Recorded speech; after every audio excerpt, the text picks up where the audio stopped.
they're hurting, they're suffering. It doesn't mean that they're in the right mind. Treating people with compassion and love goes along a lot further than putting somebody behind bars. Right.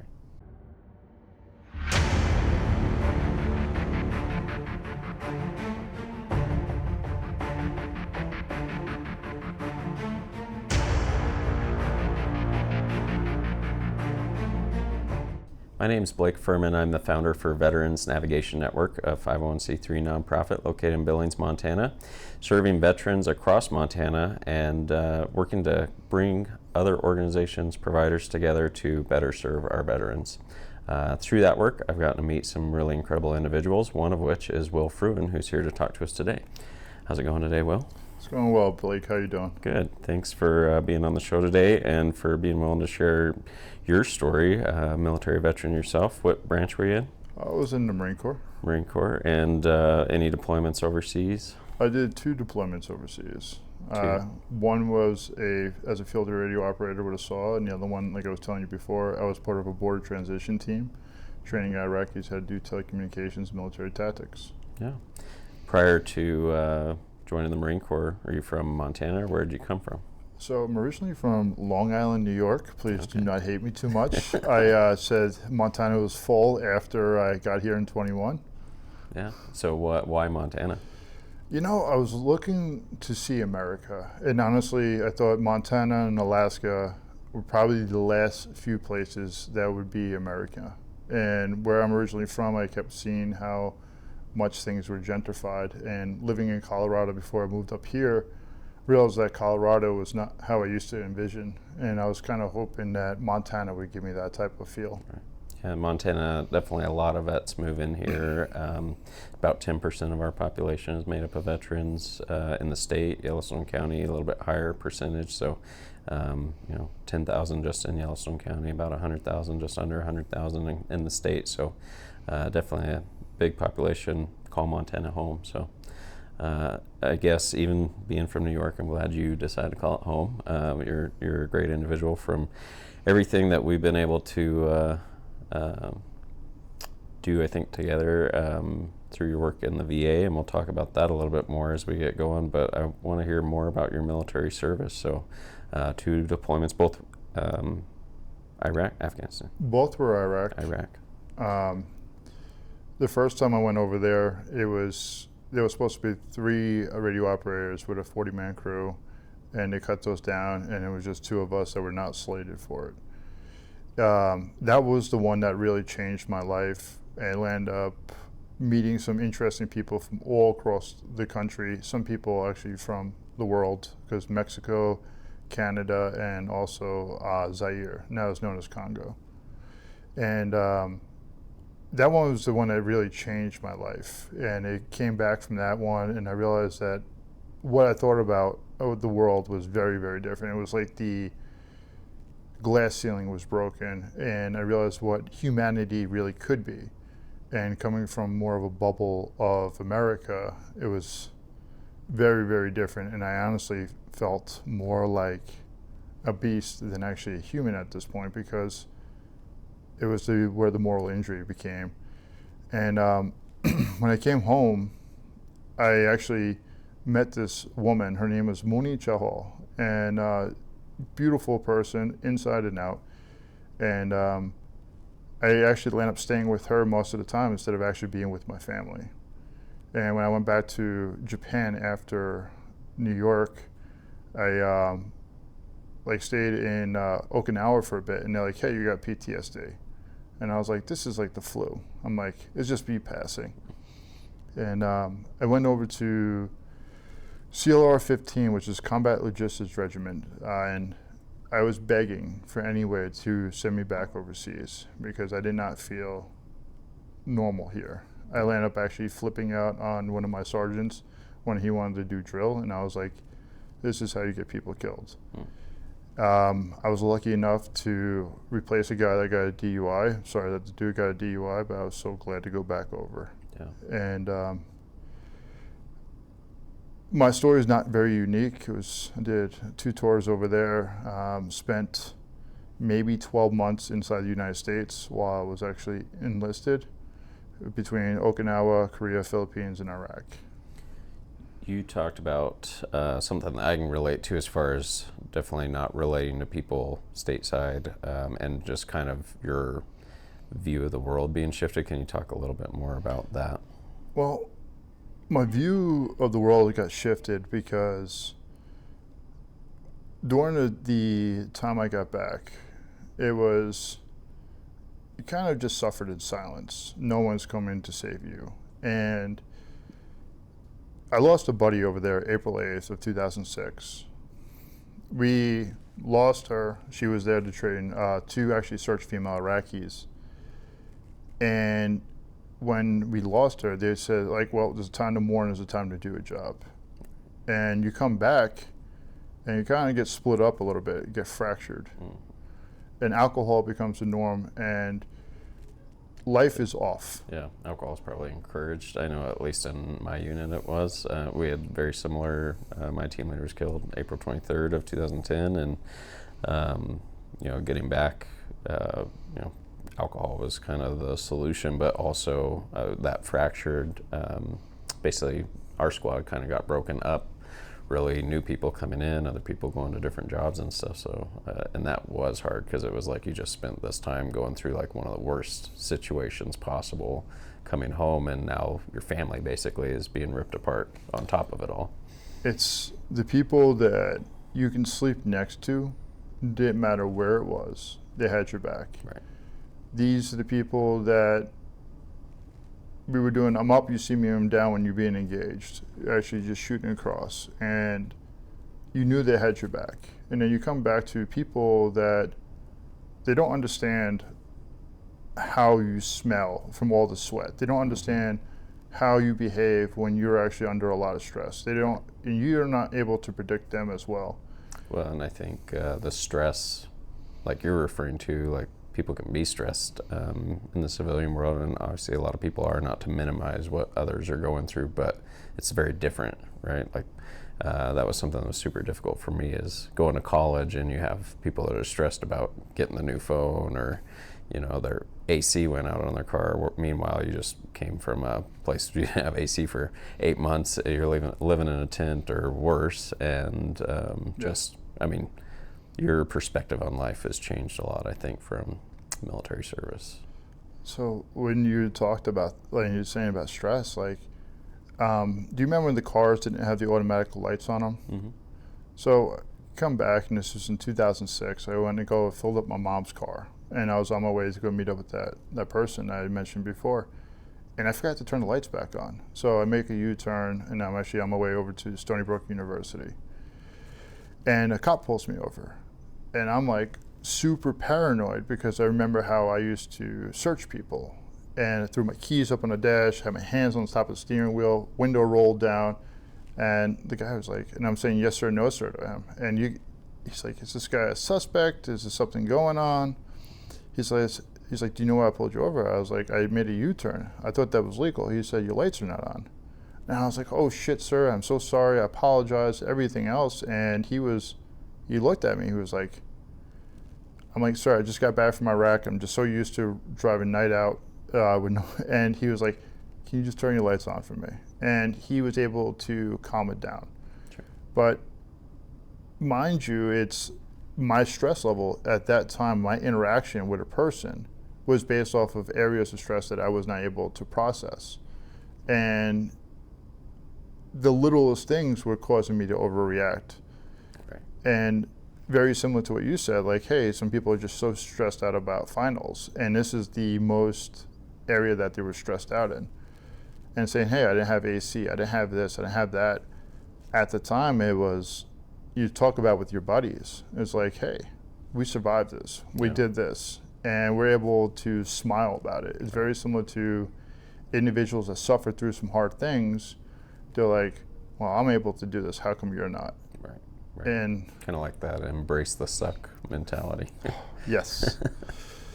So talking about dealing with people, like my mother, I actually shied away from talking about anything. My father, my dad was a Vietnam vet. He tried to be there for me, but at this time I couldn't really hear him. I was in my own world, and my dad showed me as a kid. You don't talk about war. You don't talk about the horrors that you see. You don't talk about the things that you've done. Right. And it was very emulated because he's trying to protect me. Mm-hmm. So I thought the same thing of trying to protect other people. Right, right. So you mentioned a little bit about moral injury earlier. I think a lot of our viewers probably don't know what that concept is. Can you start to shift, one, thanks for sharing your story, but shift towards how your story got you into peer support, learning about moral injury, and kind of where that's taken you now? So I'll just share this part about my story. I had a breakdown in January 14th of 21, which really shifted it. And when I say a breakdown, it was like either I was going to end my life or I was going to get help. And I had the ability, and I was blessed with the VA to be able to afford me to go to a acute psychiatric unit and then also go to a 13-week residential unit. And this is when I started really learning about why I was behaving the way I was. And when you're dealing with, say, a moral injury, you did something that goes against your moral compass. And growing up in America, which is heavily based off of Christian values, it's looked at of thou shalt not kill. And also the hatred and animosity that you have towards people that you'd never had a chance to have any type of conversation with. And how personalized the situation was to yourself, and trying to rationalize why you behaved and you were in compliance to certain types of orders. This allowed me to be able to be removed from the world, from the external stressors, and be able to look internal where my traumas were, where it was not being able to be processed. And after the hospitalization of the 13 weeks, I ended up selling my house in Colorado because my ex and I split. And that crisis point that happened, like I said, January 14th of 21, was also the splitting point with her as well. And I moved up to Montana not knowing a soul. And I wanted to chase failure in the sense of what Ryan Lee talks about, just trying new things, embracing new life, and being able to understand things.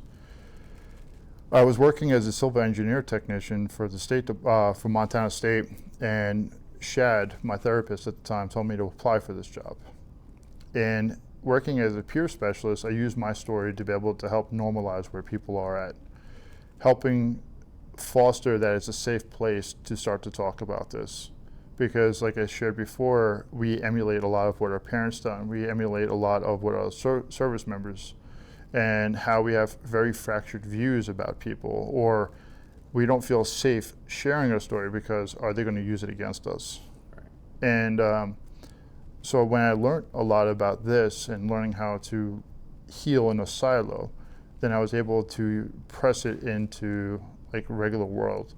And working for the VA allowed me to be able to share parts of my story to help people not feel so alone. Right.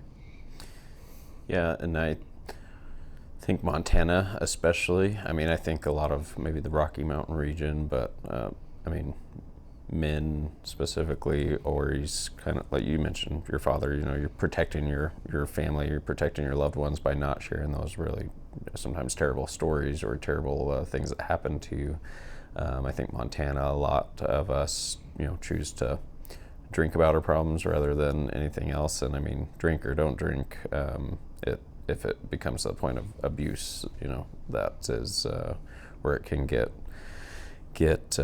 challenging, I think, because it typically doesn't solve the problem. It typically adds to the problems. You get a DUI or something like that, and now not only are you dealing with the stress of post-traumatic stress, but now you have legal issues on top of it. Financial issues typically come with that, employment issues. So I think really our message today is really, if people are at that point and do want somebody to talk to, or it doesn't always have to be talk. There can be other modalities of therapy and treatment out there, horses, spirits healing, dog tag buddies, there's other stuff out there, but each person is different. And I think just knowing somebody else has gone through, some of these things is a way to get people to seek treatment or seek help that might not have been able to or willing to before.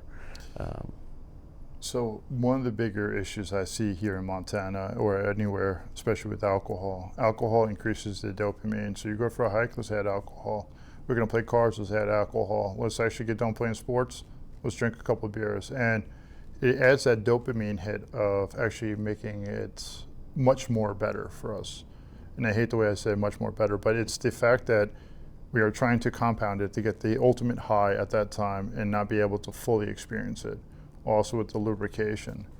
But talking about the different modalities, what I've learned, because we talked about the podcast a little bit, and that's one of the areas that we wanted to hit on. I had a guy, I had the pleasure of meeting him about 10 years ago, and he did an Ibogaine DMT cocktail, and it really knocked out his alcohol cravings. I've been able to interview people about their mushroom experiences, and also ayahuasca.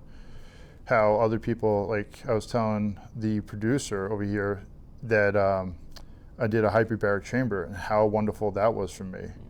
How not a lot of times we think about just a talk modality or medication modality, Right. but we don't realize that there's a lot of healing in other areas. You brought up horses, where when you have to learn to trust an animal that can literally crush your shoulder if it really bites onto you hard, based off of their anatomy. They are just such majestic beasts, but at the same time, we feel safe with them. We have been learning how to work with them. And we have to lower our energy just to be able to be and trust. And as veterans or people that have actually went through trauma, it's hard to trust because we have that fight mode on. Our limbic area is actually always in a hyper arousal state. Right, the fight or flight. And, overseas you could fight. Here it's not like you can go fight in the fight mode all the time. So really it's flight or you just kind of stall. For me anyways, that's my experiences. It amps up, if I am going through like a crowded area or something, I'm hyper vigilant, and you have that fight or flight, which you can't really do either, right? You can't just run out of Costco because it's crowded. So I mean, it's just like it builds and builds and builds for me, and that's been my experience. And so the equine therapy has helped me. Just talking to a counselor has helped me.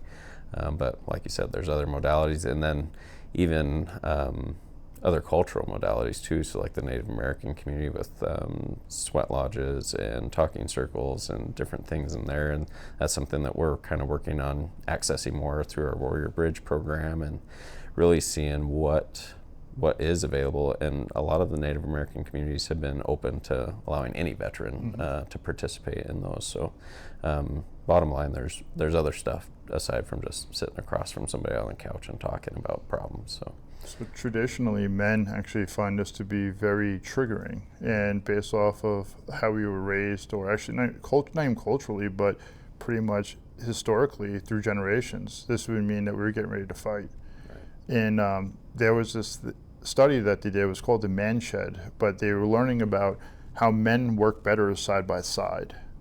And when people were able to suffer with a person, not always just through war, but working or building or being able to play sports, they're able to share stories because they don't have to look them always in the eye.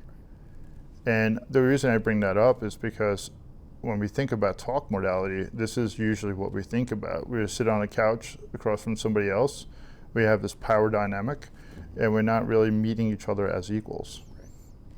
Well, and that I'm glad that you kind of brought up the men's kind of the history around men's mental health, and I know that a lot of your work as peer support has kind of shaped you into this other topic that you're getting into around men's mental health. So tell our viewers about your podcast and kind of what led you to that, and kind of what your goal is with the podcast. So what led me to doing a podcast was I've heard a few times, how do we reach people that are in their basement? And Mitch and Karen that run APC, that own APC, they talked about how do we get to these people. I've heard from Todd Lester, does one of our community engagement, how do we reach these people? Like, we can set up these events, but if they're not going to come to us, how can we reach them? Like, you have set up many events over the time that I've known you, and even as pure of a heart or how safe of a place that you have tried to create, when a person's not willing or ready, how are they supposed to have the courage to come? It might sound really simple about how much courage it takes, but when you're in that mental space, it takes a while, and it takes trust to be able to be around individuals. You mentioned Costco. If you show up to some of these veteran resources, there's a lot of people there. Yep. And it can be overwhelming and triggering. You guys even try to provide food. So why I started up the podcast was maybe you hear somebody else's story. Maybe it might trigger enough for you to be able to be seen. Maybe it might help you to be able to have the courage to come to one of these events. And when we start working towards this, we have other people have similar stories. So majority of the time I've been talking was one-on-one with a person about their own story. An area that I'm going to be adding into it is how their partners have been affected by it. Also having psychotherapists on there about their perspectives, and then also having group conversations. Because I realize that one modality doesn't always work for everybody.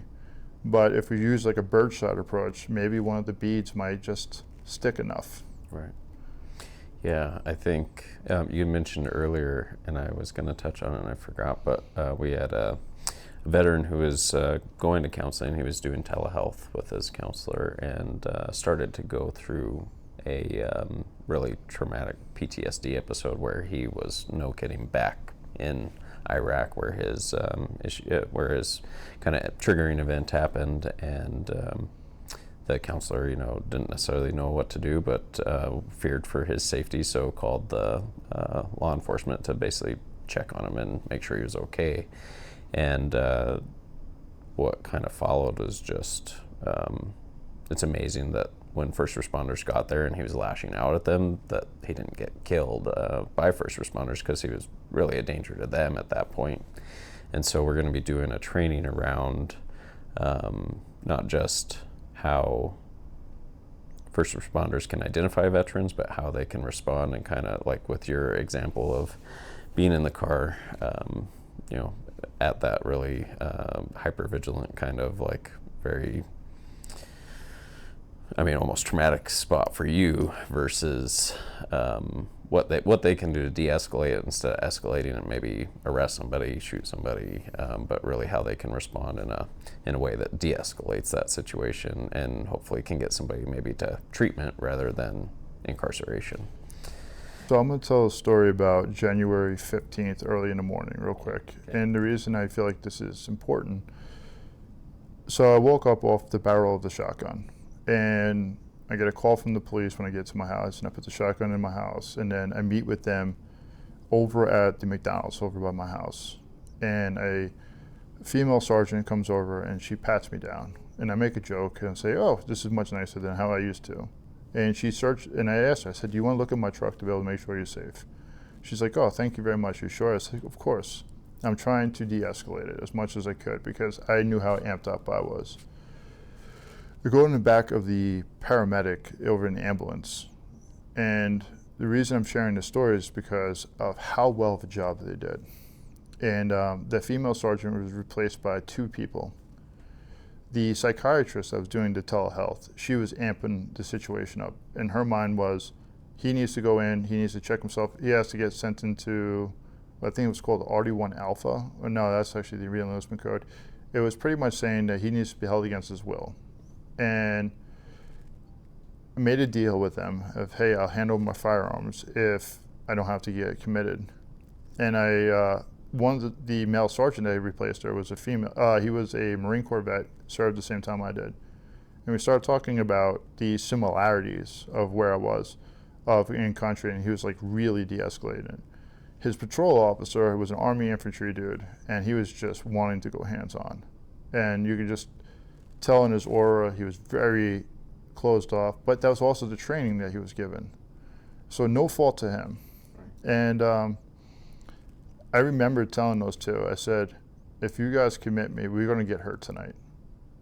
And that was the state of mind I was in. I said, I'm scared shitless, in a very indirect way of saying, if you want to hurt me, I'm going to lash out. ended up actually handing over my firearms. He came to my house. I asked him not to come in the house. The guy trusts me. And when I handed it over, he said, "Here's my card.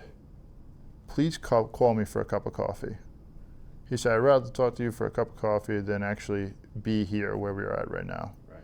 And the reason I bring this up, when we are actually engaging, or people are engaging with a person with a mental health crisis, learning verbal jiu-jitsu, empathizing where they're at, meeting them with love, even though that they're lashing out because they feel like a caged badger, Right.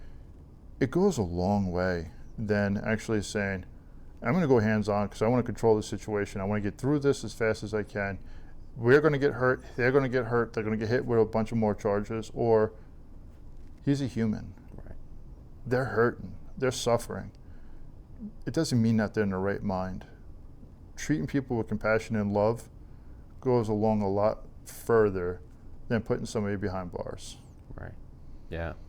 No, that's really, I mean, I don't think anybody in the law enforcement or first responder wants to hurt anybody. It's the training to control the situation like you talked about. And so just that perspective, I mean, that story, the story that we have of, thankfully this one turned out good because the same the first responders did handle it well, but there's far too many cases of it not going well, and so we just want to make sure everybody has that training option so that we can make more of those kind of stories rather than other much more unfortunate endings. So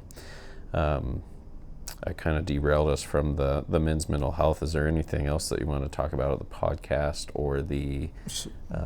So the podcast, I believe it's really beneficial for men, also women, for people that have been impacted by somebody living with mental health. NAMI has a groups that meet with living with people with mental health. My area is I'm always wanting to interview people about their stories, about their journey, and be able to make sure that they feel, not only say they feel, but to know that what they're going through is very meaningful, and other people going through it is also meaningful. It doesn't mean that you have to be like Carl Hatchcock and being a Marine Corps Scout Sniper in Vietnam and being, that's what real trauma is. Sometimes real trauma is what you went through, and maybe mortars going off around you, and getting help. And also the other aspect to it is that when it changes, when you start getting better, it's scary because now this identity that you've been latched onto for years is different. Now you're trying to find out who you are. So I believe it's important for everybody, if they're willing to listen. There is some profanity in there, but it's just allowing people to be raw, and allowing their emotions to be expressed. So where can people find your podcast? So my podcast can be found on YouTube or Spotify. The name of it is Normalizing Men's Mental Health with Will Fruin. Okay, awesome. Well, we'll definitely put a link to it on our website as well. So if anybody's interested in any of the kind of modalities that we talked about as far as healing goes, connecting with Will about his podcast, or any of the various services that we can connect you to if you're a veteran or a family member or currently serving in the service, please reach out to us at veteransnavigation.org, and we'll make sure you're connected and that you get the benefits that you earn through your service. So thanks to everybody for watching.